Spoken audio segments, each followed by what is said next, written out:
Ninakawan na pinatay pa ang mag-asawang senior citizen sa sitio Pig-Awakan, Barangay Dagumbaan, Maramag, Bukidnon noong Lunes, Hulyo 8. Sa ulat, kinilala ang mga biktima na sina Bernaldo Sabak, 68 anyos, at ang may bahay nitong si Henara Sabak, 66 anyos, na kapwa nagtamo ng tama ng bala na agad nilang ikinamatay.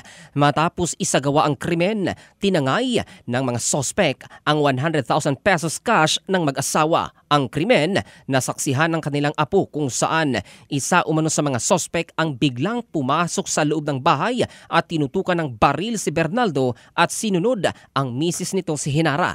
Agad naglunsad ng operasyon ang Maramag PNP na nagresulta sa pag-aresto ng isa sa mga sospek na ngayon ay nakakulong na sa Maramag Municipal Police Station. Siniguro naman ni Police Colonel Jovit Caluay, ang Provincial Director ng Bukidnon PNP, na madakip ang dalawa pang sospek para mabigyan ng hustisya ang pagkamatay ng naturang mag-asawa.